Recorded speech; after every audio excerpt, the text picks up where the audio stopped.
की इस वीडियो में हम बात करने जा रहे हैं पल्स नाम की इस एक तरह से बेहतरीन सीरीज के बारे में, जो कि हमें देखने को मिलने वाली है नेटफ्लिक्स के प्लेटफॉर्म पर। तो इसी के बारे में पूरी जानकारी आपको बताऊंगा, इसके pre production, releasing, casting, fact, detail update के बारे में। तो आगे मैं आपको पूरी जानकारी इसके बारे में देता हूँ। विकेट फॉर गुड एक आगामी अमेरिकी संगीतमय फंतासी फिल्म है जिसका निर्देशन जॉन एम चू ने किया है और इसे विनी होल्जमैन और डाना फॉक्स ने लिखा है। विकेट 2024 का सीधा सीक्वल यह स्टीफन श्वार्ज़ और होल्जमैन द्वारा संगीत में विकेट के दूसरे भाग को रूपांतरित करता है, जो ग्रेगरी मैगुएर के 1995 के उपन्यास पर आधारित था, जो खुद ओज पुस्तकों और 1939 की फिल्म द विजार्ड ऑफ ओज का पुनर्मूल्यांकन है।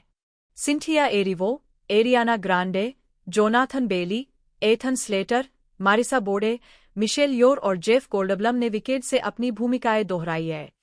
3.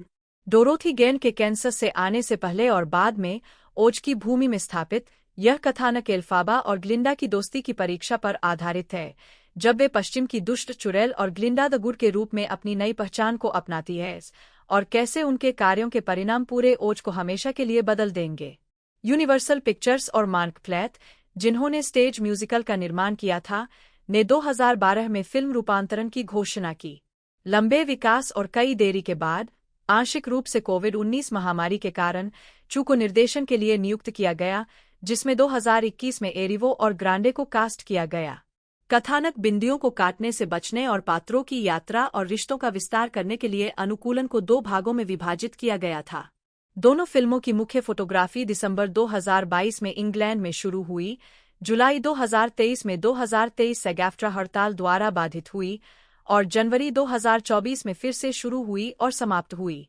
विकेट फॉर गुड को यूनिवर्सल पिक्चर्स द्वारा संयुक्त राज्य अमेरिका में 21 नवंबर 2025 को रिलीज करने के लिए तैयार किया गया है। ढालना बेली, एरिवो और ग्रांडे, एलआर दूसरी फिल्म में क्रमशः फिएरो, एल्फाबा और ग्लिंडा की अपनी भूमिकाएं दोहराएंगे। सिंथिया एरिवो एल्फाबा थ्रोप के रूप में एक गलत समझी गई युवती जो हरे रंग की त्वचा के साथ पैदा हुई थी और जिसे पश्चिम की दुष्ट चुड़ैल के रूप में जाना जाता है।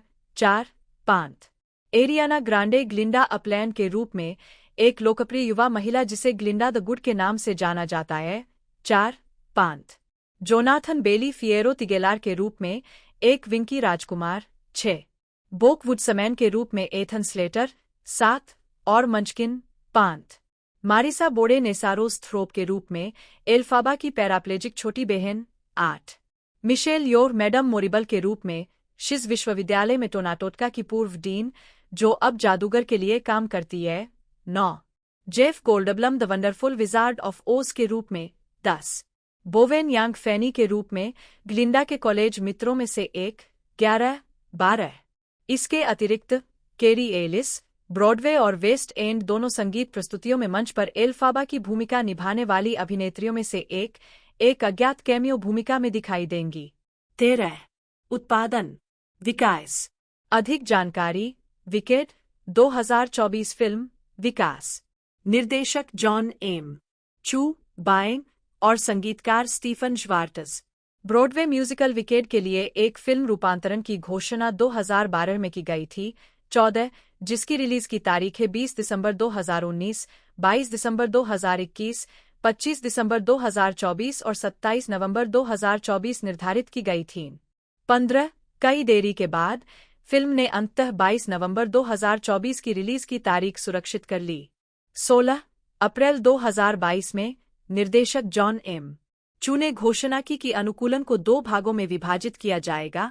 उन्होंने कहा, पिछले साल जब हम प्रोडक्शन की तैयारी कर रहे थे, तो विकेट की कहानी को बिना किसी वास्तविक नुकसान के एक ही फिल्म में शामिल करना असंभव हो गया था।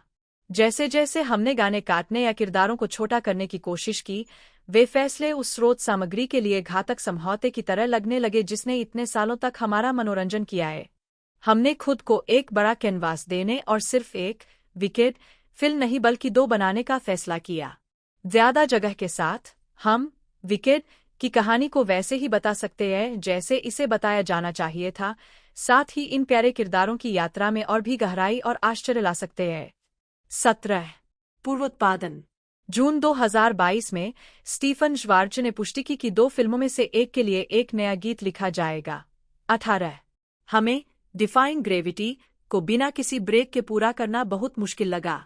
वह गाना खास तौर पर पर्दा गिराने के लिए लिखा गया है और बिना किसी ब्रेक के उसके बाद जो भी दृश्य दिखाया गया वह बहुत ही निराशाजनक था। एक बहुत लंबी एकल फिल्म होने के बावजूद हमें उन चीजों को काटना या हटाना पड़ा जिन्हें हम शामिल करना चाहते थे और हमें लगता है कि शो और कहानी के प्रशंसक इसकी सराहना करेंगे। हमने जो चर्चा की है वह यह है कि निर्माता मार्क फ्लैट के शब्दों का उपयोग करते हुए परिवर्तनों को अतिरिक्त होना चाहिए। उन्हें कहानी या पात्रों में कुछ जोड़ने की जरूरत है। वे केवल कुछ अलग करने के लिए बदलाव नहीं हो सकते। मुझे विश्वास है कि जब तक फिल्म बनेगी, अगर हम सभी का इनपुट समान रहेगा, तो मैं किसी भी व्यक्ति से बातचीत कर सकता हूं जिसे स्टेज शो में किए गए किसी भी बदलाव के बारे में कोई सवाल है, और मैं यह बता सकता हूं कि मुझे क्यों लगता है कि यह फिल्म के लिए बेहतर है। नवंबर 2022 में श्वार्ज़ ने खुलासा किया कि फिल्म में कहानी कहने की मांगों को पूरा करने के लिए 2 नए गाने शामिल होंगे। 19 दिसंबर 2024 में चू ने खुलासा किया कि फिल्म में पहली फिल्म की तुलना में बहुत गहरा स्वर होगा और डोरोथी गेन के चरित्र की संगीत के दूसरे अधिनियम की तुलना में अधिक प्रमुख भूमिका होगी। 20 प्रिंसिपल फोटोग्राफी वीकेंड के साथ शुरू हुई और 2023 SAG-AFTRA हड़ताल के कारण उत्पादन निलंबित होने से पहले जुलाई 2023 तक लगभग पूरी हो गई थी। 21 दोनों फिल्मों का निर्माण 24 जनवरी 2024 को फिर से शुरू हुआ और 26 जनवरी को फिल्मांकन समाप्त हुआ। 22 संगीत में संख्याओं के दौरान अभिनेताओं के स्वर सेट पर लाइव रिकॉर्ड किए गए थे, विशेष रूप से एरिवो और ग्रांडे के आग्रह पर। अकादमी पुरस्कार विजेता प्रोडक्शन साउंड मिक्सर साइमन हेस ने अभिनेताओं के स्वरों की रिकॉर्डिंग पर चू के साथ सहयोग किया, उसी रिकॉर्डिंग तकनीकों की भिन्नता का उपयोग करके जो लेस मिजरेबल्स पर लागू की गई थीं। 7 22 23 24 चू ने स्टीवन स्पीलबर्ग की 1991 की फिल्म हुक को प्रेरणा के स्रोत के रूप में उद्धृत किया, जिसमें बड़े पैमाने के सेट और व्यावहारिक प्रभावों का उपयोग करके ओस की भूमि के कई तत्वों को जीवंत किया गया, जिसमें मंचकिनलैंड सेट को घेरने के लिए स्थान पर लगाए गए 9 मिलियन रंगीन ट्यूलिप और असली मिट्टी से जमीन पर बनाई गई वास्तविक येलो ब्रिक रोड शामिल है। 25 26 चू ने 1998 की फिल्मों प्लीजेंटविले और द ट्रूमैन शो का भी हवाला दिया, जो इस बात पर प्रभाव डालती है कि दोनों फिल्में ओज की भूमि को विषयगत रूप से कैसे चित्रित करती है। उन्होंने कहा, यह विद्रोहीपन के इस विचार को बनाने में मदद करता है जिसे यह नई युवा पीआई खोज रही है। पोस्ट प्रोडक्शन और दृश्य प्रभाव 6 फरवरी 2024 को ट्विटर पर पुष्टि की गई कि इंडस्ट्रियल लाइट एंड मैजिक और फ्रेम स्टोर 28 पाब्लो हेलमैन के साथ विजुअल इफेक्ट्स सुपरवाइजर के रूप में काम करते हुए फिल्म के विजुअल इफेक्ट्स प्रदान करेंगे और पोस्ट प्रोडक्शन का काम प्रगति पर था। चू नए रिलीज हुए एप्पल विजन प्रो के जरिए संचार के जरिए एडिटर मायरोन केरस्टीन के साथ दूर से काम कर रहे थे। 29 30 31 चू द्वारा पहली फिल्म पर पोस्ट प्रोडक्शन खत्म करने के लिए फिल्म पर संपादन 2024 के अधिकांश समय के दौरान रोक दिया गया था ताकि वह समझ सकें कि सीक्वल कहानी को कैसे जारी रखेगा। प्रेस टूर और पहली फिल्म की रिलीज के तुरंत बाद नवंबर 2024 में पोस्ट प्रोडक्शन फिर से शुरू हुआ। 32 16 दिसंबर 2024 को फिल्म का आधिकारिक शीर्षक विकेड फॉर गुड के रूप में अनावरण किया गया, जिसने शो के अंतिम संगीत नंबर के नाम के साथ अपना उपशीर्षक साझा किया।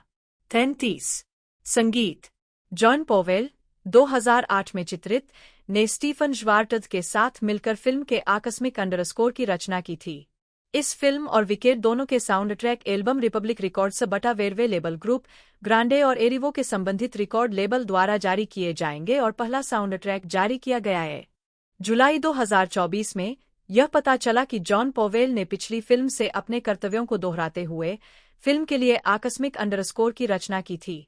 29 जेफ आत्मजियन ने गानों के लिए विलियम डेविड ब्राउन के मूल ऑर्केस्ट्रेशन को अपडेट किया और फिल्म के लिए स्टेज संस्करण के मूल 23 संगीतकारों से ऑर्केस्ट्रा को 125 तक बढ़ा दिया।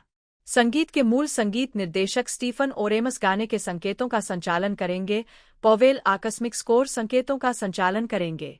ग्रेग वेल्स, ओरेमस और श्वार्ट्ज़ संगीत निर्माता के रूप में काम करते हैं।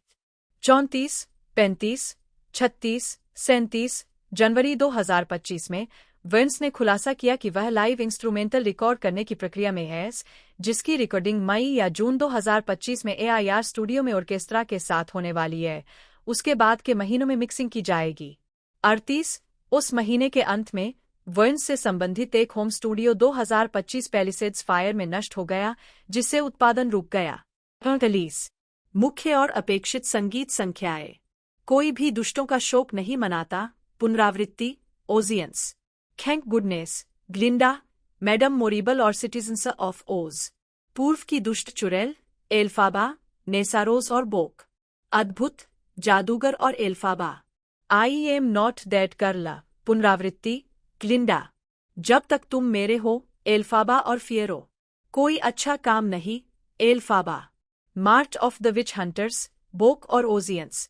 फॉर गुड, एल्फाबा और ग्लिंडा। फिनाले, फॉर गुड, रिप्राइज, ग्लिंडा, एल्फाबा और ओजियंस। कहानी की मांग को पूरा करने के लिए फिल्म के लिए 2 नए गाने लिखे गए। एक एल्फाबा के लिए होगा, जिसे एरिवो के सहयोग से लिखा गया है, और दूसरा ग्लिंडा के लिए होगा। 18, 40, 41।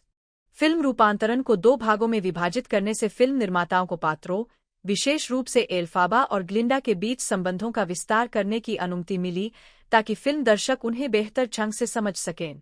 42, अभिनेत्री मारिसा बोडे, जो नेसारोस का चित्रण करती है और वास्तविक जीवन में व्हीलचेयर का उपयोग करती है, ने खुलासा किया कि पूर्व की दुष्ट चुड़ैल अनुक्रम को सक्षमता से बचने के लिए मंच पर पेश किए जाने से अलग तरीके से प्रस्तुत किया जाएगा। 8, डोरोथी गेल, जो संगीत में एक बड़ी स्क्रीन के पीछे एल्फाबा को पिघलाते हुए संक्षिप्त रूप में दिखाई देती है, और कायर शेर, जिसे एल्फाबा द्वारा जंगल में ले जाया गया था जब वह संगीत और पहली फिल्म दोनों में एक शेर का बच्चा था, फिल्म में बहुत बड़ी भूमिकाएं निभाने की उम्मीद है। 43, उपन्यास और संगीत की यौन सामग्री को समग्र रूपांतर के लिए कम कर दिया गया था ताकि दोनों फिल्में व्यापक दर्शकों तक पहुंच सकें और मोशन पिक्चर एसोसिएशन (MPA) से PG रेटिंग प्राप्त कर सकें। 40, मुक्त करना। विकेट फॉर गुड को यूनिवर्सल पिक्चर्स द्वारा 21 नवंबर 2025 को reality 3D, IMAX, Dolby cinema, 4DX, screen x और D-बॉक्स में सिनेमाघरों में रिलीज किया जाना है। 45, पहले इसे 26 नवंबर 2025 और 25 दिसंबर 2025 के लिए निर्धारित किया गया था, उसके बाद क्रमशः ज़ूटोपिया 2 और अवतार 3 के साथ प्रतिस्पर्धा से बचने के लिए इसे आगे बढ़ा दिया गया। 46, विपणन।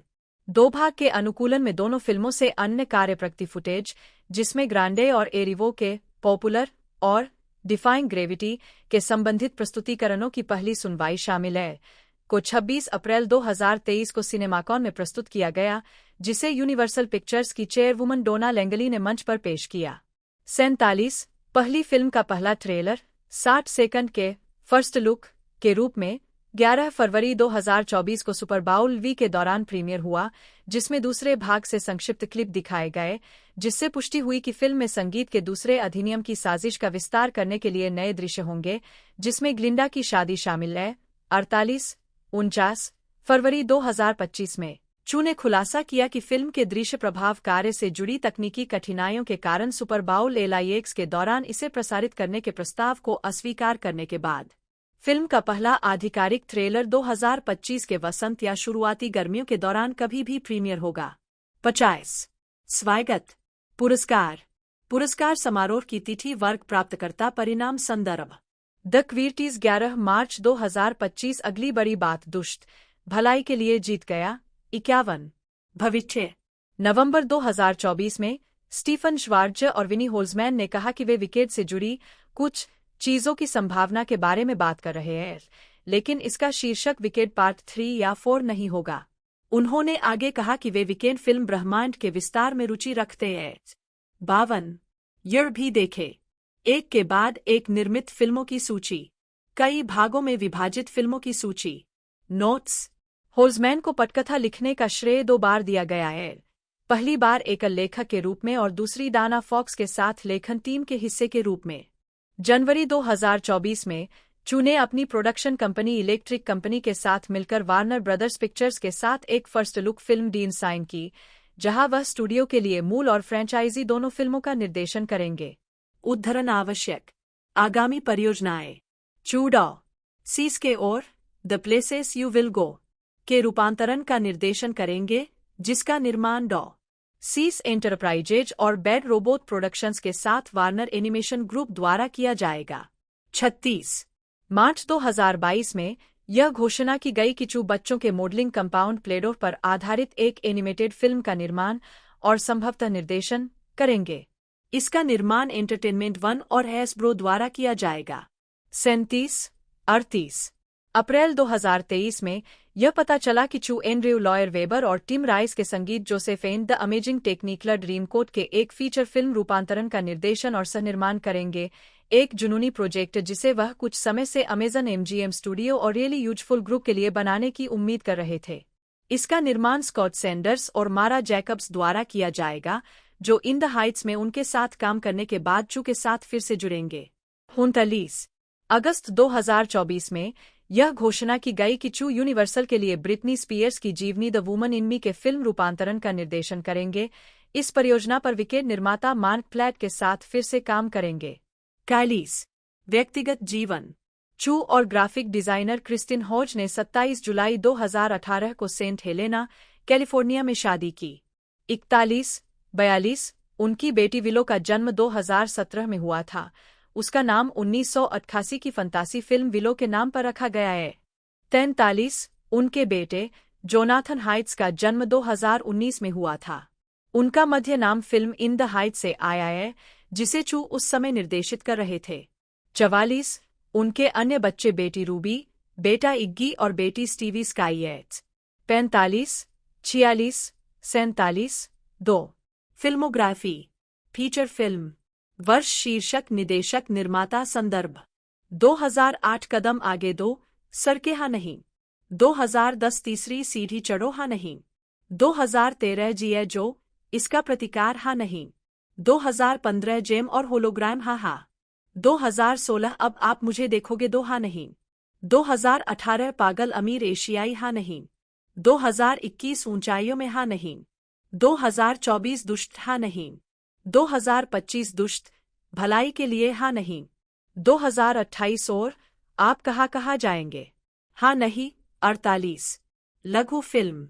वर्ष, शीर्षक, निदेशक, निर्माता, लेखक, छायाकार, नोट्स, संदर्भ। 2001 शांत धड़कन हाँ हाँ नहीं, ध्वनि और प्रोडक्शन डिजाइनर भी। 2002 जब बच्चे दूर हो हाँ हाँ नहीं। 2002 ग्वाइलो, छोटा विदेशी हाँ नहीं नहीं नहीं। 2002 शिष्यों की हत्या नहीं नहीं नहीं हाँ। 2018 कहीं नहीं नहीं नहीं हाँ। निर्माता dance camp. 2016 step up, year of the dance. 2019 Jonathan मरेचू, जन्म 2 नवंबर 1979। 3 एक अमेरिकी फिल्म निर्देशक, निर्माता और पटकथा लेखक है। उन्हें romantic comedy crazy rich Asian 2018 और म्यूजिकल फंतासी विकेड 2024 के निर्देशन के लिए जाना जाता है। पहली फिल्म हॉलीवुड के किसी प्रमुख स्टूडियो की पहली फिल्मों में से एक थी जिसमें एशियाई मूल के अधिकांश कलाकार थे। 4 विकेड के लिए उनके निर्देशन के लिए चू ने सर्वश्रेष्ठ निर्देशक के लिए national board of review award और सर्वश्रेष्ठ निर्देशक के लिए क्रिटिक्स चॉइस अवार्ड जीता। USC school of cinematic arts के पूर्व छात्र, उनके द्वारा निर्देशित अन्य फिल्मों में अक्सर संगीत तत्व शामिल होते हैं, जिनमें डांस फिल्में स्टेप अप 2, द स्ट्रीट्स 2008 और स्टेप अप 3D 2010, संगीत में जेम एंड द होलोग्राम 2015 और इन द हाइट्स 2021। 5 6 साथ ही लाइव कॉन्सर्ट फिल्में Justin Bieber, never say never 2011 और जस्टिन बीबर बिलीव 2013 शामिल हैं। प्रारंभिक जीवन और शिक्षा। चू का जन्म कैलिफोर्निया के पालो ऑल्टो में हुआ था और वे पास के लॉस अल्टोस में पले बढ़े। उनकी मां रूथ चू का जन्म ताइवान में हुआ था। उनके पिता लॉरेंस चू का जन्म चीन के सिचुआन में हुआ था। 7 8 9 उनका परिवार शेफ चू के रेस्तरां का मालिक है। वह 5 बच्चों में सबसे छोटे हैं। 10 उन्होंने 5वीं कक्षा में फिल्में बनाना शुरू किया जब उनकी मां ने उन्हें अपने परिवार की छुट्टियों का दस्तावेजीकरण करने के लिए एक वीडियो कैमरा दिया। चू ने इसके बजाय अपने भाई बहनों को लेकर घरेलू फिल्में बनाना शुरू कर दिया। 11 12 चू ने किंडरगार्टन से लेकर 12वीं कक्षा तक पाइनवुड स्कूल में पढ़ाई की। 13 उन्होंने 2003 में यूनिवर्सिटी ऑफ साउथर्न कैलिफोर्निया से फिल्म और टेलीविजन प्रोडक्शन में बैचलर ऑफ फाइन आर्ट्स की डिग्री हासिल की। 10 जहां वे सिग्मा फी एप्सिलॉन बिरादरी के सदस्य थे। उन्होंने princess grace award, Kodak student film maker award, 14 anti defamation league द्वारा प्रस्तुत डोरे शारी अवार्ड, जैक निकोलसन निर्देशन पुरस्कार जीता और उन्हें I F P west programme project involve के लिए सम्मानित किया गया। उद्धरण की आवश्यकता। आजीविका।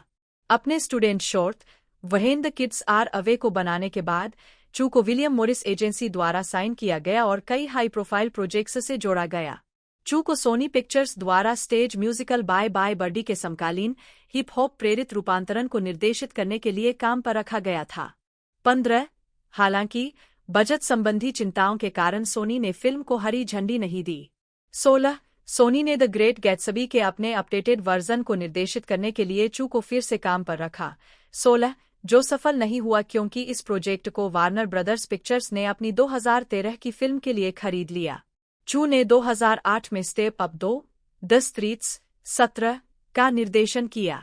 2010 में उन्होंने the legion of extraordinary dancers 18 का निर्माण, सहनिर्देशन और सहनिर्माण किया, जो विभिन्न प्रकार के नृत्यों को प्रदर्शित करने वाली एक वेब सीरीज है। चू का कहना है कि एलएक्सडी माइकल जैक्सन के थ्रिलर और स्मूथ क्रिमिनल म्यूजिक वीडियो और step up 2 the streets film की शूटिंग के दौरान मिले डांसर्स से प्रेरित था। 2011 में चू ने Justin Bieber never say never 19 नामक एक अमेरिकी 3D कॉन्सर्ट फिल्म का निर्देशन किया। इस दौरान चू के पास AC/DC या एडम चू डांस क्रू नामक एक डांस क्रू था। एक साक्षात्कार में चू ने एक सवाल का जवाब दिया जो उनसे अक्सर पूछा जाता है, आपकी सभी फिल्मों में डांस क्यों होता है? उन्होंने जवाब दिया, मुझे नहीं पता क्यों। यह बहुत स्पष्ट लगता है, लेकिन डांसर्स के बारे में कुछ ऐसा है जो मुझे सबसे अधिक प्रेरित करता है। मुझे नहीं पता कि यह सिर्फ डांस है या नहीं, लेकिन मुझे लगता है कि डांसर्स अद्भुत कलाकार हैं और हर बार जब मैं किसी नए डांसर से मिलता हूँ तो मेरे दिमाग में कुछ हलचल होती है और मैं पहले से कहीं अधिक रचनात्मक हो जाता हूँ। जब मुझे लगता है कि रचनात्मकता फूट रही है तो मैं उसके साथ चलता हूँ। 20 2013 में चू को एशियाई प्रशांत अमेरिकी APA समुदाय में उनके योगदान के लिए संयुक्त राज्य अमेरिका में सबसे लंबे समय तक चलने वाले रंग theatre east west players EWP द्वारा विजनी अवार्ड से सम्मानित किया गया था।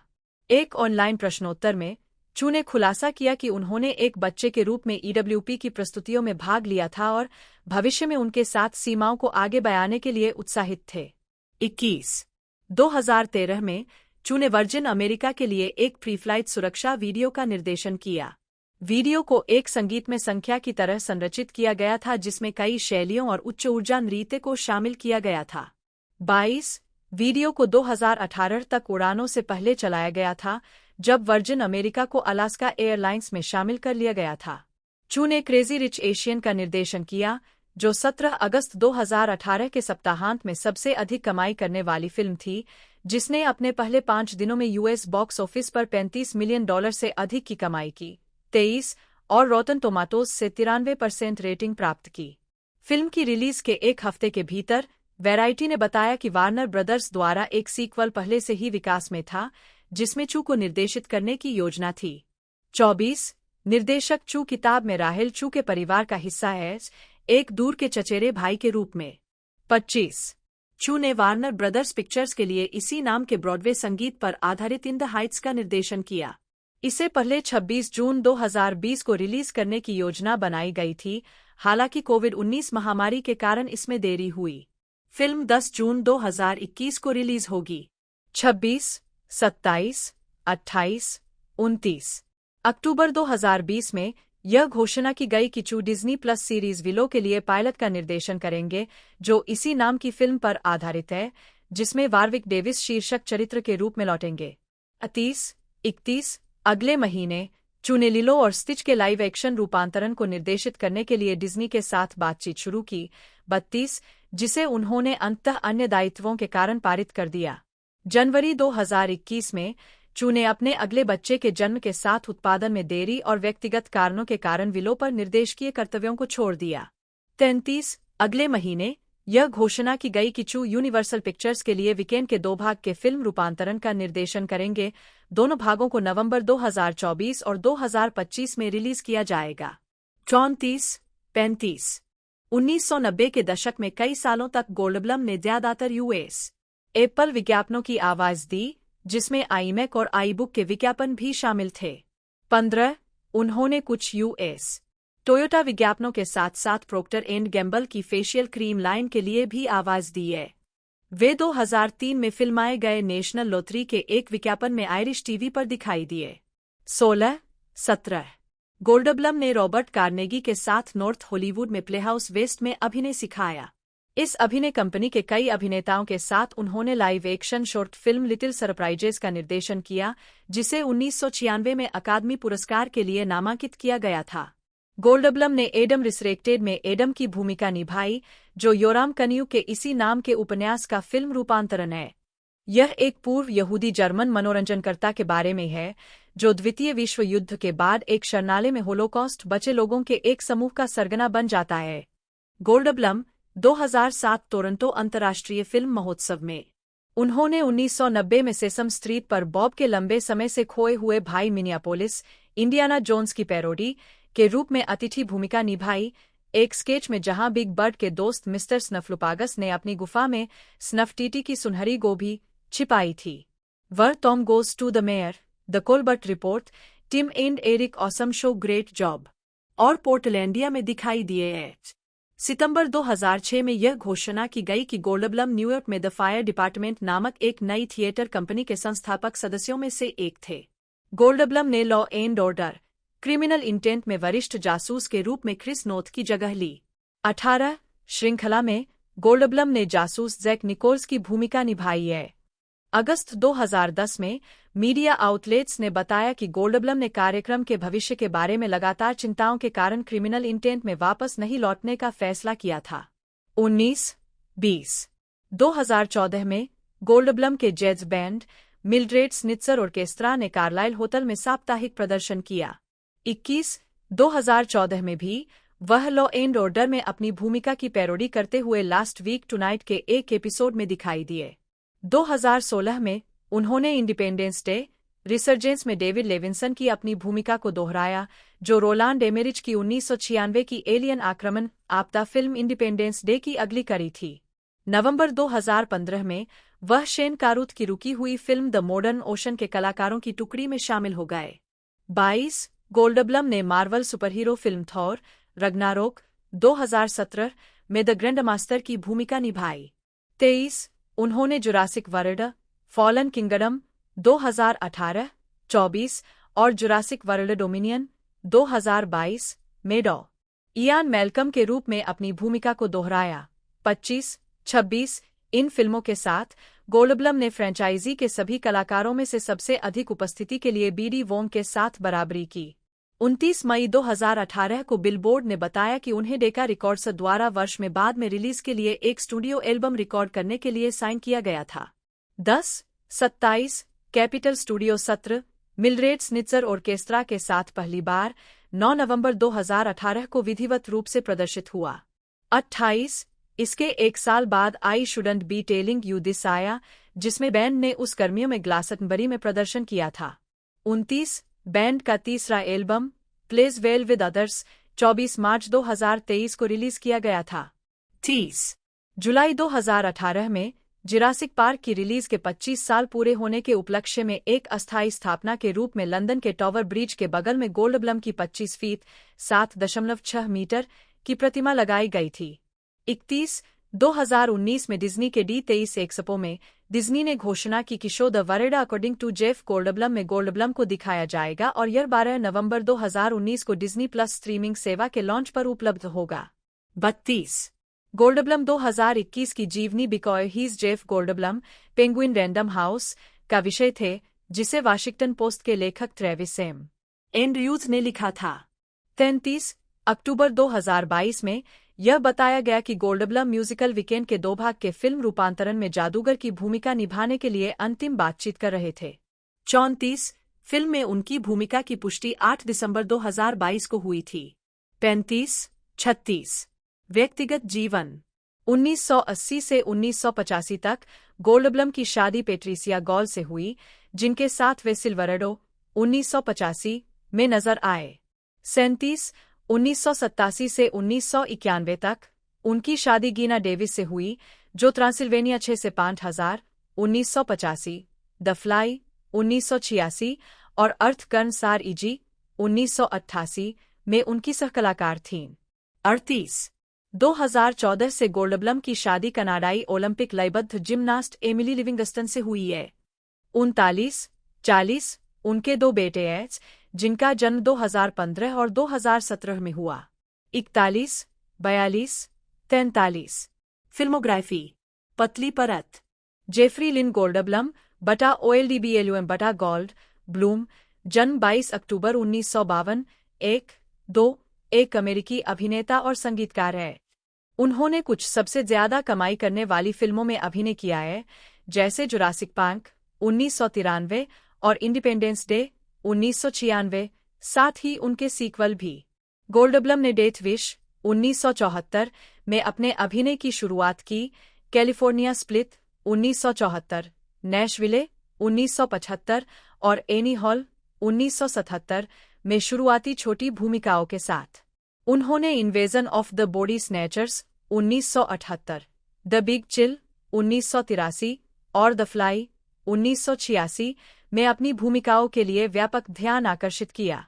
तब से उन्हें कई ब्लॉकबस्टर फ्रेंचाइजी में अपनी भूमिकाओं के लिए जाना जाता है, जैसे कि जुरासिक पार्क फ्रेंचाइजी में इयान मैल्कम, इंडिपेंडेंस डे फिल्मों में David Levinson, Marvel cinematic universe MCU फिल्मों जैसे कि थॉर रैग्नारोक 2017 में ग्रैंडमास्टर और हाल ही में विकेड 2024 और विकेड फॉर गुड 2025 में विजार्ड ऑफ ओज के रूप में।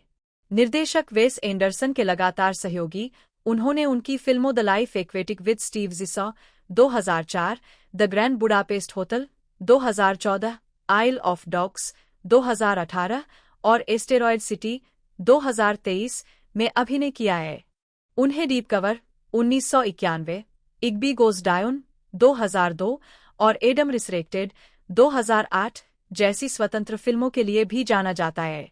उन्हें लिटिल सरप्राइज 1996 के लिए सर्वश्रेष्ठ लाइव एक्शन शॉर्ट फिल्म के लिए अकादमी पुरस्कार के लिए नामांकित किया गया है। वर विल एंड ग्रेस सहित कई टीवी सीरीज में भी नजर आ चुके हैं, जिसके लिए उन्हें कॉमेडी सीरीज में उत्कृष्ट अतिथि अभिनेता के लिए प्राइम टाइम एमी अवार्ड मिला। साथ ही फ्रेंड्स, पोर्टलैंडिया और इनसाइड एमी शूमर में भी नजर आए। उन्होंने अपनी खुद की series the world according to Jeff Goldblum 2019 से 2022 की मेजबानी की। उनके जैज बैंड ने 2018 में अपना पहला album the capital studios sessions release किया। प्रारंभिक जीवन जेफरी लिन गोल्डब्लम का जन्म यहूदी माता-पिता के घर पेंसिल्वेनिया के वेस्ट होमस्टीड में हुआ था, जो पिट्सबर्ग के ठीक बाहर स्थित है। 3-4 उनकी मां शर्ली ज़ेन गोल्डब्लम नीट एमिल्स 30 अक्टूबर 1926, 9 जनवरी 2012। 5 एक रेडियो प्रसारक थीं, जिन्होंने बाद में एक रसोई उपकरण और उपकरण बिक्री फर्म चलाई। उनके पिता हेरोल्ड लियोनार्ड गोल्डब्लम 25 अप्रैल 1920, 23 फरवरी 1983 द्वितीय विश्व युद्ध के दौरान अमेरिकी सेना में एक चिकित्सक और प्रमुख थे। 6-7 उनका परिवार रूसी और ऑस्ट्रो हंगेरियन साम्राज्यों से था, जिनकी जड़ें स्तारोबिन अब बेलारूस और जोलोचिव अब यूक्रेन में थीं। 8 उनकी एक बहन पामेला और एक बड़ा भाई ली है। उनके दूसरे भाई रिक, जिन्हें गोल्डब्लम ने मेरे एक तरह के हीरो के रूप में वर्णित किया है, कि 1971 में 23 वर्ष की आयु में मोरक्को में यात्रा करते समय मृत्यु हो गई। उन्हें पेटिश हो गई, जिसके कारण किडनी फेल हो गई। गोल्डब्लम एक निपुण जैज पियानो वादक। 9 जैज संगीत में अपनी रुचि का श्रेय रिक के प्रभाव को देते हैं, जब वे बड़े हो रहे थे। उन्होंने कहा है कि उनके भाई की असमय मृत्यु ने उन्हें अधिक केंद्रित बना दिया और उन्हें खुद को बचाने और जीवित रहने का दृढ़ संकल्प दिया। 10-11 बचपन में उनके माता पिता शो बिजनेस में रुचि रखते थे। 12 उनके पिता ने मेडिकल की पढ़ाई करने का फैसला करने से पहले लगभग अभिनय का अध्ययन किया। पिट्सबर्ग अस्पताल में चिकित्सा के प्रमुख बन गए। 10-13 गोल्डब्लम 17 साल की उम्र में अभिनेता बनने के लिए न्यूयॉर्क शहर चले गए। उन्होंने स्टेज पर काम किया और एक्टिंग कोच सैनफोर्ड मीसनर के मार्गदर्शन में नेबरहुड प्लेहाउस में अभिनय का अध्ययन किया। उन्होंने टोनी पुरस्कार विजेता संगीत टू जेंटलमैन ऑफ वेरोना में अपना ब्रॉडवे डेब्यू किया। आजीविका गोल्डब्लम 1985 गोल्डब्लम ने 1974 में चार्ल्स ब्रॉनसन की फिल्म डेथ विश में घर में घुसने वाले गुंडे के रूप में अपनी फिल्मी शुरुआत की। वह TV film Colombo A case of immunity 1975 में थोड़े समय के लिए एक प्रदर्शनकारी के रूप में दिखाई दिए। एनी हॉल 1977 में पार्टी के मेहमान के रूप में उनकी एक छोटी भूमिका थी। गोल्डब्लम को हॉलीवुड पार्टी में एक टेलीफोन पर बोलते हुए देखा गया, यह मिस्टर डेविस है। मैं अपना मंत्र भूल गया। कौन है? गोल्डब्लम ने 1984 की TV film Ernie Kovacs between the laughter में कॉमेडियन एर्नी कोवाक्स की भूमिका निभाई थी।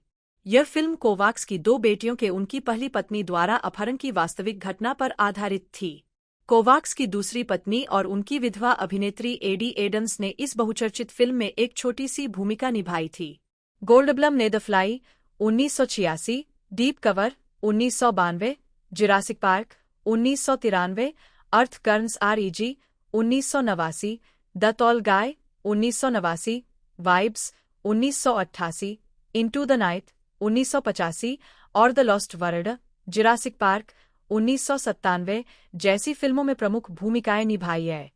गोल्डब्लम की सहायक भूमिकाओं में invasion of the body snatchers 1978, the big chill 1983, the adventures of Buckaroo Banzai across the 8वीं डायमेंशन 1984, इंडिपेंडेंस डे 1996 और इग्बी गोज डाउन 2002 के साथ साथ वेस एंडरसन की film the life aquatic with Steve Zissou 2004, the grand Budapest hotel 2014 और asteroid city 2023 शामिल है। प्रारंभिक कैरियर और पहली सेवानिवृत्ति 1983 से 1991। 1983 में 20 वर्षीय योर ने मिस मलेशिया वर्ल्ड प्रतियोगिता जीती। 24 वह लंदन में मिस वर्ल्ड 1983 प्रतियोगिता में मलेशिया की प्रतिनिधि थीं, जहां उन्होंने 18वां स्थान हासिल किया। 25 उस वर्ष बाद में उन्होंने ऑस्ट्रेलिया की यात्रा की, जहां उन्होंने 1984 की मिस मुंबई इंटरनेशनल प्रतियोगिता जीती। 26 उनका पहला अभिनय कार्य जैकी चैन के साथ काई लारोचे घड़ियों के लिए एक टेलीविजन विज्ञापन में था। 26 इसने एक हांगकांग फिल्म निर्माण कंपनी D&B फिल्म्स का ध्यान आकर्षित किया। हालांकि उसे अपने गृहनगर में बोली जाने वाली इपोर कैंटोनीज की निष्क्रिय समझ थी, लेकिन वह इसे बोल नहीं सकती थी। कैंटोनीज में एक फोन कॉल के दौरान उन्हें एक सिंग लॉन के साथ एक टेलीविजन विज्ञापन में सहकलाकार की पेशकश की गई। योर ने अपने अभिनय करियर की शुरुआत एक्शन और मार्शल आर्ट फिल्मों से की, जिसमें उन्होंने अपने स्टंट खुद किए। 29 योर की पहली मुख्य भूमिका उनकी तीसरी फिल्म यस मैडम 1985 में आई। 22-30 योर ने शुरुआत में छद्म नाम मिशेल खान का इस्तेमाल किया, जो कि D&B फिल्म्स द्वारा अंतर्राष्ट्रीय और पश्चिमी दर्शकों के लिए संभावित अपील के लिए चुना गया एक मंच नाम है। 1987 में योर ने अपने पहले पति डिक्सन पून से शादी की, जो D&B फिल्म्स के सह-संस्थापक थे, और अभिनय से संन्यास लेने का फैसला किया। 31 एक्शन स्टार के रूप में वापसी 1992 से 2001।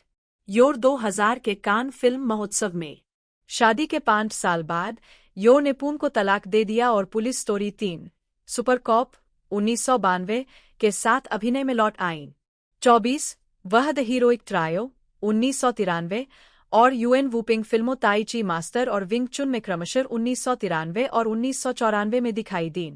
1997 में टुमारो नेवर डाइज के साथ हॉलीवुड करियर की शुरुआत करने के बाद उन्होंने अपना स्टेज नाम बदलकर मिशेल योर रख लिया। 24 1997 की जेम्स बॉन्ड फिल्म में उन्होंने स्टार पियर्स ब्रॉसन के साथ वायलिन की भूमिका निभाई। 32 ब्रॉसन प्रभावित हुए। उन्होंने उन्हें एक अद्भुत अभिनेत्री के रूप में वर्णित किया जो अपने काम के प्रति गंभीर और प्रतिबद्ध थी। 33 उन्होंने उनकी लड़ाकू क्षमताओं के संदर्भ में उन्हें महिला जेम्स बॉन्ड के रूप में संदर्भित किया। योर अपने स्टंट खुद करना चाहती थीं, लेकिन उन्हें रोक दिया गया क्योंकि निर्देशक रोजर स्पोर्टिसवुड ने इसे बहुत खतरनाक माना। फिर भी उन्होंने अपने सभी लड़ाई के दृश्य खुद ही किए। 34-35 1997 में योर ने पुरस्कार विजेता द सूंग सिस्टर्स में सूंग एलिंग की भूमिका निभाई।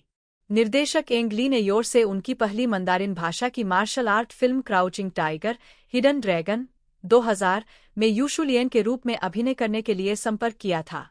वह 2000 के दशक तक मंदारिन नहीं बोलती थी और उसे क्राउचिंग टाइगर, हिडन ड्रैगन के लिए मंदारिन की पंक्तियों को ध्वन्यात्मक रूप से सीखना पड़ा।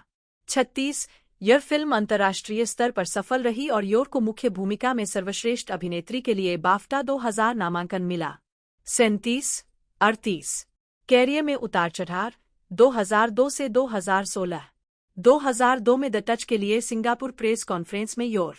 2002 में योर ने अपनी खुद की प्रोडक्शन कंपनी माइथिकल फिल्म्स के माध्यम से अपनी पहली अंग्रेजी फिल्म द टच का निर्माण किया। 2004 में योर की मुलाकात जीन टॉड से हुई, जो एक फ्रांसीसी मोटर रेसिंग कार्यकारी थे, शंघाई में फेरारी के लिए एक प्रचार कार्यक्रम के दौरान। उसी वर्ष बाद में उनकी सगाई हो गई। 39 2005 में योर ने मेमोइर्स ऑफ ए गीशा के फिल्म रूपांतरण में मामेहा के रूप में अभिनय किया और उन्होंने 2007 में सनशाइन के साथ अपना अंग्रेजी भाषा का काम जारी रखा। 2008 में योर ने ब्रेंडन फ्रेजर और जेटली के साथ फंतासी action film the mummy tomb of the dragon emperor में अभिनय किया। 40 2011 में उन्होंने ल्यूक बेसन की द लेडी में आंग सान सू की का किरदार निभाया। 41 42 योर को कथित तौर पर द लेडी में भाग लेने के कारण बर्मी सरकार ने ब्लैकलिस्ट कर दिया था। 22 जून 2011 को उन्हें म्यांमार में प्रवेश से मना कर दिया गया और उसी दिन निर्वासित कर दिया गया। 43 अक्टूबर 2011 में योर को गुएरलेन द्वारा अपना स्किन केयर राजदूत चुना गया था। 44 योर की भूमिका फ्रांसीसी सौंदर्य प्रसाधन कंपनी के एशिया के साथ संबंधों को मजबूत करने में मदद करना था। 45 योर ने 2015 तक टेलीविजन में कदम नहीं रखा। उनकी पहली भूमिका थाईलैंड में ब्रिटिश राजदूत की पत्नी मेई फोस्टर की भूमिका में थी, जो गुप्त रूप से Cinemax sky series strike back के 5वें सीजन में लीना नामक एक उत्तर कोरियाई जासूस है। 46 47 सहायक भूमिकाएं 2017 से 2020। 2016 में योर को स्टार ट्रेक डिस्कवरी श्रृंखला में स्टारशिप यूएसएस शेंझोउ के स्टारफ्लेट कैप्टन फिलिप जॉर्जियो के रूप में चुना गया था और बाद में श्रृंखला में जॉर्जियो के मिरर डोपेलगैंगर के रूप में फिर से दिखाया गया। 48 49 योर ने 3 सीजन तक भूमिका निभाई, आलोचकों की प्रशंसा प्राप्त की और प्रशंसकों का पसंदीदा बन गया। स्टार ट्रेक डिस्कवरी की सफलता के बाद योर की प्रमुख भूमिका वाली एक स्पिन ऑफ श्रृंखला 2019 में शुरू की गई थी। 50 श्रृंखला, जो योर के चरित्र सम्राट जॉर्जियो पर केंद्रित होगी, जो एक गुप्त गैलेक्टिक जासूसी संगठन सेक्शन 31 के सदस्य के रूप में काम कर रहा था, जनवरी 2023 तक अभी भी विकास में था। 51 लेकिन अप्रैल में पैरामाउंट 2018 में योर ने जॉन एम चू की क्रेजी रिच एशियन में पारिवारिक कुलमाता एलेनोर यंग की भूमिका निभाई। योर चू खेंग पीएसएम एसपीएमपी चीनी, जन्म 6 अगस्त 1962। 1-2 जिन्हें पेशेवर रूप से मिशेल योर बड़ा जे ओ बटा के रूप में जाना जाता है, एक मलेशियाई अभिनेत्री है। वह एक अकादमी पुरस्कार और एक गोल्डन ग्लोब पुरस्कार सहित विभिन्न पुरस्कारों की प्राप्त करता है। अपनी शुरुआती फिल्मों में मिशेल खान के रूप में श्रेय दी गई। वह 1980 और 1990 के दशक में हांगकांग की एक्शन और मार्शल आर्ट फिल्मों में अभिनय करने के बाद प्रसिद्धि के लिए बढ़ी, जहां उन्होंने अपने स्टंट खुद किए। इन भूमिकाओं में yes madam 1985, magnificent warriors 1987, police story 3, super cop 1992, the heroic trio. संयुक्त राज्य अमेरिका जाने के बाद योर ने James Bond film tomorrow never dies 1997 और एंग ली की wuxia martial art film crouching tiger, hidden dragon 2000 में अभिनय के लिए अंतर्राष्ट्रीय पहचान हासिल की। बाद में उन्हें सर्वश्रेष्ठ अभिनेत्री के लिए बाफ्टा पुरस्कार के लिए नामांकित किया गया। उनके हॉलीवुड करियर ने memoirs of A Geisha 2005, sunshine 2007 और the mummy tomb of the dragon emperor 2008 में भूमिकाओं के साथ प्रगति की। वह हांगकांग और चीनी सिनेमा में दिखाई देने लगीं। True legend, reign of assassins दोनों 2010, crouching tiger, hidden dragon, sword of destiny 2016 और master Z Ip Man legacy 2018 में अभिनय किया। योर ने romantic comedy crazy rich Asian 2018 और लास्ट क्रिसमस 2019 में सहायक भूमिकाएं निभाईं। साथ ही मार्वल सिनेमैटिक यूनिवर्स की film शांगची and the legend of the ten rings 2021 और टेलीविजन श्रृंखला स्टार ट्रेक डिस्कवरी 2017 से 2020 में भी भूमिकाएं निभाईं। उनके आवाज अभिनय के काम में kung fu panda 2 2011, minion the rise of Gru 2022 और transformers rise of the beasts 2023 शामिल हैं। Everything everywhere all at once 2022 में एवलिन क्वान वांग की भूमिका के लिए 3 उन्होंने सर्वश्रेष्ठ अभिनेत्री का अकादमी पुरस्कार जीता। इस श्रेणी को जीतने वाली पहली एशियाई और अकादमी पुरस्कार जीतने वाली पहली मलेशियाई बनी। फिल्म समीक्षा एकत्रीकरण वेबसाइट रॉटन टोमाटोज ने उन्हें 2008 में अब तक की सबसे महान एक्शन हीरोइन का दर्जा दिया। 6 1997 में उन्हें पीपल द्वारा दुनिया के 50 सबसे खूबसूरत लोगों में से एक चुना गया था। 7 और 2009 में उसी पत्रिका ने उन्हें 35 ऑल टाइम स्क्रीन सुंदरियों में से एक के रूप में सूचीबद्ध किया। 8 2022 में टाइम ने उन्हें अपनी वार्षिक सूची में दुनिया के 100 सबसे प्रभावशाली लोगों में से एक और इसके आइकन ऑफ द ईयर का नाम दिया। 9-10 2024 में उन्हें प्रेसिडेंशियल मेडल ऑफ फ्रीडम मिला। प्रारंभिक जीवन और शिक्षा। योर का जन्म 6 अगस्त 1962 को इपोर, पेराक, मलेशिया में हुआ था। 11 जेनेट योर और योर की आंटेक के घर। उनके पिता 1959 से 1969 तक पेराक के मलेशियाई चीनी एसोसिएशन के सदस्य के रूप में मलेशिया के सीनेटर चुने गए थे।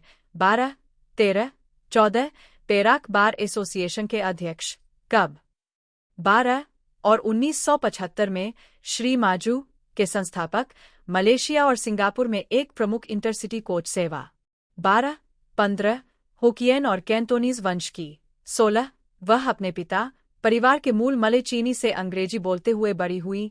17 और अपनी नानी से कुछ मलेशियाई कैंटोनीज समझ सकती थीं जो उनके साथ रहती थीं। 18 उन्होंने हांगकांग में अपना करियर शुरू करने के बाद 1980 और 1990 के दशक में कैंटोनीज और मंदारिन भाषा धाराप्रवार बोलना सीखा। इसके बावजूद उन्होंने कभी चीनी अक्षर पढ़ना या लिखना नहीं सीखा, जिसके बारे में उन्होंने कहा कि यह उनका सबसे बड़ा अफसोस है। 19 योर को बचपन से ही नृत्य का शौक था। उन्होंने 4 साल की उम्र में बैले की शुरुआत की। वह लड़कियों के स्कूल मेन कॉन्वेंट इपोर में गई। 15 साल की उम्र में वह अपने माता पिता के साथ यूनाइटेड किंगडम चली गई। वह रेमन स्कूल चेस्टर में दाखिला लिया, जहां उसने बैले डांसर के रूप में प्रशिक्षण लेना शुरू किया। 20-21 हालांकि रीढ़ की हड्डी की चोट ने उन्हें पेशेवर बैले डांसर बनने से रोक दिया और उन्होंने अपना ध्यान कोरियोग्राफी और अन्य कलाओं की ओर लगाया। 22 उन्होंने 1983 में Crewe plus Alsager college of higher education से कला स्नातक की डिग्री प्राप्त की। 23 आजीविका। योर की सक्रियता स्वास्थ्य और कल्याण के मुद्दों तक फैली हुई है, जो संरक्षक से लेकर राजदूतों तक। AIDS concern 96 Hong Kong cancer fund 97 AMFAR 98 live to love 99 और पेरिस ब्रेन इंस्टीट्यूट सहित संगठनों के माध्यम से है। 100 वह यूएनएड्स की कमिश्नर टीम में भी शामिल हुई। 101 और म्यांमार के लोगों के स्वास्थ्य, शिक्षा, मानवाधिकारों और विकास का समर्थन करने के लिए स्थापित एक गैर राजनीतिक चैरिटी सू फाउंडेशन के निदेशक मंडल में कार्य करती है। 102 2015 के नेपाल भूकंप के बचे लोगों में से एक के रूप में। 103 निकासी के बाद वह प्रभावित लोगों के पुनर्वास में मदद करने और पीड़ितों के लिए 100.000 यूरो दान करने के लिए आपदा प्रभावित देश लौट आई। 104 105 अपने पूरे करियर के दौरान योर ने हमेशा मजबूत भूमिकाएं निभाई है और रूढ़ियों के खिलाफ काम करने में अवज्ञाकारी रही है। टुमोरो नेवर डाइज के बाद अमेरिका में उन्हें दी जाने वाली रूढ़िवादी भूमिकाओं के कारण उन्होंने लगभग 2 साल तक काम नहीं किया। 106 उन्होंने पीपल को बताया, उस समय 1990 के दशक में उद्योग में लोग वास्तव में यह अंतर नहीं बता सकते थे कि मैं चीनी, जापानी, कोरियाई हूं या मैं अंग्रेजी भी बोलती हूं। वे बहुत तेज और बहुत धीरे बोलते थे। 107 वह हॉलीवुड में नस्लवाद के बारे में लंबे समय से बोलती रही है, आमतौर पर गोल्डन ग्लोब्स में अपने पुरस्कार स्वीकृति भाषण में। 108 ऑस्कर जीतने के अगले दिन उन्होंने द न्यूयॉर्क टाइम्स में एक राय निबंध प्रकाशित किया जिसमें सच्ची लैंगिक समानता का आह्वान किया गया था। 109 व्यक्तिगत जीवन। मिशेल योर और उनके पति Jean Todt festival automobile international 2016 में योर की शादी 1988 से 1992 तक हांगकांग के उद्यमी डिक्सन पून से हुई थी, जो हार्वे निकोल्स और चार्ल्स जॉर्डन जैसे व्यवसायों के स्वामित्व के लिए जाने जाते हैं। 110 1998 से 2000 तक योर ने अमेरिकी हृदय रोग विशेषज्ञ एलन हेल्डमैन के साथ डेटिंग की और अंततः उनसे सगाई कर ली। 111 2004 में उन्होंने जीन टॉड 112 को डेट करना शुरू किया, जो उस समय स्कुडेरिया फेरारी के महाप्रबंधक और सीईओ थे और बाद में एफआईए के अध्यक्ष बने। 113 26 जुलाई 2004 को दोनों ने सगाई कर ली।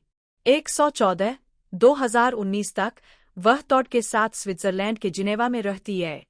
115 एक इंस्टाग्राम पोस्ट में पूर्व स्कुडेरिया फेरारी ड्राइवर फेलिप मस्सा ने कहा कि योर और टॉड की शादी 27 जुलाई 2023 को जिनेवा में हुई थी। 116 117 योर के कोई बच्चे नहीं हैं। 118 और उसने अपनी पहली शादी को खत्म करने का कारण बच्चे पैदा करने में असमर्थता बताया है। 119 योर बौद्ध है और एक कार्यकर्ता है। 120 121 122 योर ने 2013 के मलेशियाई आम चुनाव से पहले मलेशियाई प्रधानमंत्री नजीब रजाक और राजनीतिक गठबंधन बारिसन नेशनल के प्रति अपना समर्थन व्यक्त किया। 123 2022 में उन्होंने वैनिटी फेयर को बताया कि शेक्सपियर और स्टीफन किंग उनके पसंदीदा लेखक थे और टार्जन उनका पसंदीदा काल्पनिक नायक था। 19 फिल्मोग्राफी। मुख्य लेख मिशेल योर के प्रदर्शनों की सूची। पुरस्कार। मुख्य लेख मिशेल योर द्वारा प्राप्त पुरस्कारों और नामांकनों की सूची। हांगकांग में एवेन्यू ऑफ स्टार्स पर मिशेल योर के हाथों के निशान। 1999 में वह 49वें बर्लिन अंतर्राष्ट्रीय फिल्म महोत्सव में जूरी की सदस्य थीं।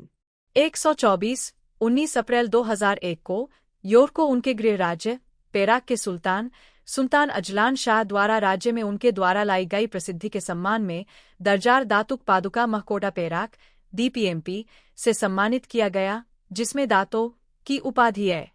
125 25 नवंबर 2002 को योर को JCI जूनियर चैम्बर इंटरनेशनल द्वारा दुनिया के उत्कृष्ट युवा लोगों TOYP सांस्कृतिक उपलब्धि के रूप में सम्मानित किया गया। 126 23 अप्रैल 2007 को फ्रांसीसी राष्ट्रपति जैक्स शिराक ने योर को knight of the legion of honour French chevalier de la legion d'honneur की उपाधि से सम्मानित किया। 3 अक्टूबर 2007 को कुआलालंपुर में एक समारोह में उन्हें यह सम्मान प्रदान किया गया। 127 128 14 मार्च 2012 को राष्ट्रपति निवास एलिसी पैलेस में आयोजित एक समारोह में फ्रांसीसी राष्ट्रपति निकोलस सरकोजी द्वारा उन्हें उसी फ्रांसीसी आदेश officer day la legion D होनूर के अधिकारी के रूप में पदोन्नत किया गया। 129 130 और 27 मार्च 2017 को कुआलालंपुर में फ्रांसीसी राजदूत के आधिकारिक निवास पर फ्रांसवा ओलांद द्वारा गैर फ्रांसीसी नागरिकों के लिए उपलब्ध सर्वोच्च सम्मान कमांडर के रूप में पदोन्नत किया गया। 131 फिल्म रूपांतरण है, जिसमें कॉन्स्टेंस वू और हेनरी गोल्डिंग है। 53 द रैप के कार्लोस एगुइलर ने उनके प्रदर्शन को पूरी तरह से शांत बताया। 54 2019 में उन्होंने हेनरी गोल्डिंग और एमिलिया क्लार्क के साथ लास्ट क्रिसमस में क्रिसमस थीम वाले स्टोर के मालिक सांता की भूमिका निभाई। यह फिल्म बॉक्स ऑफिस पर सफल रही, जिसने दुनिया भर में $121 मिलियन से अधिक की कमाई की।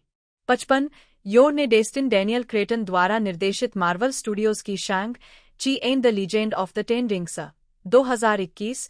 56 द गेम अवार्ड्स 2020 में यह घोषणा की गई थी कि your arc the animated series में अभिनय करेंगी, जो स्टूडियो वाइल्डकार्ड द्वारा video game arc survival evolve पर आधारित एक श्रृंखला है, जिसमें वह 3री शताब्दी की चीनी विद्रोही नेता मेन ली की भूमिका निभाती है, जिन्हें बीस्ट क्वीन के रूप में जाना जाता है। 57 पुरस्कार सफलता 2021 वर्तमान मैडम तुसाद के हांगकांग में योर का मोम का पुतला। 2022 में योर ने फिल्म निर्माण जोड़ी डेनियल्स की साइंस फिक्शन अत्यथार्थवादी comedy film everything everywhere all at once में अभिनय किया, जिसे मार्च 2022 में व्यापक आलोचनात्मक प्रशंसा के साथ रिलीज किया गया। 58 59 60 फिल्म में उन्होंने संघर्षरत लॉन्ड्रोमेट मालिक एवलिन क्वान वांग की भूमिका निभाई, एक भूमिका जिसे आलोचकों द्वारा व्यापक रूप से सराहा गया। इंडीवायर के डेविड एरलिच ने दावा किया कि यह मिशेल योर द्वारा दिया गया अब तक का सबसे महान प्रदर्शन 61, 62, 22। इस भूमिका के लिए योर ने अपनी पहली गोल्डन ग्लोब जीत अर्जित की। गोल्डन ग्लोब्स में मोशन पिक्चर, म्यूजिकल या कॉमेडी में एक अभिनेत्री द्वारा सर्वश्रेष्ठ प्रदर्शन जीतने वाली पहली मलेशियाई अभिनेता बन गईं। 63, 64, 65। उनका पहला इंडिपेंडेंट स्पिरिट नामांकन और जीत, उनका पहला ऑस्कर नामांकन और जीत। 66, 67। उनका दूसरा बाफ्टा नामांकन और उनका पहला क्रिटिक्स चॉइस अवार्ड्स नामांकन। इसके अतिरिक्त वे स्क्रीन एक्टर्स गिल्ड अवार्ड्स में किसी भी व्यक्तिगत मुख्य फिल्म श्रेणी को जीतने वाली पहली एशियाई महिला बनी और उन्होंने एक प्रमुख भूमिका में एक महिला अभिनेता द्वारा उत्कृष्ट प्रदर्शन के लिए स्क्रीन एक्टर्स गिल्ड अवार्ड जीता। 68, 69, 70। वे एकेडमी अवार्ड के लिए नामांकित होने वाली और जीतने वाली पहली मलेशियाई भी बनी। 66, 71, 72। Yeoh Disney plus series American born Chinese में नजर आईं, जो जीन लुएन यांग की इसी नाम की किताब पर आधारित है। 73। उन्होंने 2023 में रिलीज होने वाली ए हंटिंग इन वेनिस में केनेथ ब्रानक के साथ एक मानसिक माध्यम की भूमिका निभाई। उसी वर्ष योर एक अंतर्राष्ट्रीय ओलंपिक समिति के सदस्य बने। 74। और हार्वर्ड लॉ स्कूल के 2023 कक्षा दिवस पर भाषण दिया। 75। जनवरी 2024 में उन्होंने नेटफ्लिक्स के लिए 8 भाग की action comedy series the brothers sun का नेतृत्व किया, जिसे आमतौर पर सकारात्मक समीक्षा मिली। 76। उन्होंने तब से जॉन एम. चू द्वारा निर्देशित संगीत में वीकेंड के 2 भाग के फिल्म रूपांतरण में मैडम मोरिबल के रूप में अभिनय किया है। पहली फिल्म नवंबर 2024 में रिलीज हुई और दूसरी फिल्म नवंबर 2025 के लिए स्लेट की गई। 77, 78, 79। मई 2024 में योर को American science fiction television series blade runner 2099 में हंटर शेफर के साथ एक रेप्लिकेंट के रूप में मुख्य भूमिका में लिया गया था। 80। वह अवतार 4 में मानव वैज्ञानिक डॉ. करीना मोग के रूप में भी अभिनय करेंगी, जो 21 दिसंबर 2029 को रिलीज होगी। 81। सक्रियतावाद। योर 2014 में सू फाउंडेशन के शुभारंभ पर बोलते हुए। अवधि 50 सेकंड। 50। मिशेल योर 2024 विश्व आर्थिक मंच में लैंगिक असमानता के बारे में बोलती है। मिशेल योर अपना ज्यादातर समय धर्मार्थ और सामाजिक प्रयासों में लगाती है, जिनमें आपदा राहत, HIV एड्स, गरीबी उन्मूलन, पशु संरक्षण, लैंगिक समानता और सड़क सुरक्षा शामिल है।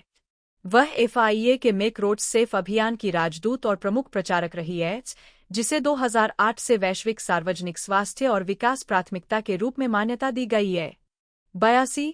अभियान की ओर से कई गतिविधियों के अलावा उन्होंने दुनिया भर के कार्यक्रमों में सुरक्षित सड़क डिजाइन को बढ़ावा दिया, संयुक्त राष्ट्र महासभा में बात की। 83।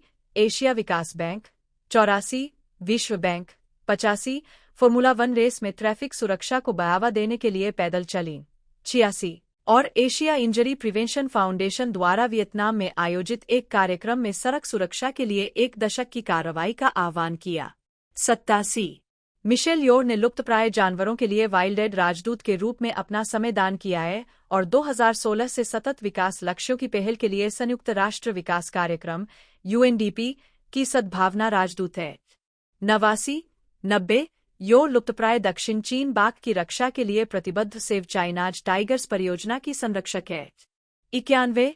वह पांडा फॉर द ग्लोबल गोल्स अभियान को शुरू करने के लिए UNDP के पहले पशु राजदूतों 2 पांडा शावकों के साथ भी शामिल हुईं। 92। वन्यजीव संरक्षण और जलवायु परिवर्तन के बारे में जागरूकता बढ़ाने के लिए उन्होंने नेशनल जियोग्राफिक के साथ मिलकर मिशेल योर के साथ द ग्रेट एप्स के बीच वृत्तचित्र का निर्माण किया। 93। जबकि जिम्मेदार उपभोक्तावाद, टिकाऊ फैशन और नैतिक व्यावसायिक प्रथाओं के महत्व पर जोर दिया। फिल्म में 12वें ग्यालवांग द्रुकपा के नेतृत्व में 700 लोगों की खतरनाक हिमालय पर्वत श्रृंखला की यात्रा को रिकॉर्ड किया गया है। उन्होंने 450 मील की यात्रा की, 50,000 पेड़ लगाए और ग्रामीणों को पर्यावरणीय जिम्मेदारी के बारे में शिक्षित किया। 95। एथन सैमुअल स्लेटर, जन्म 2 जून 1992, एक अमेरिकी अभिनेता और गायक है।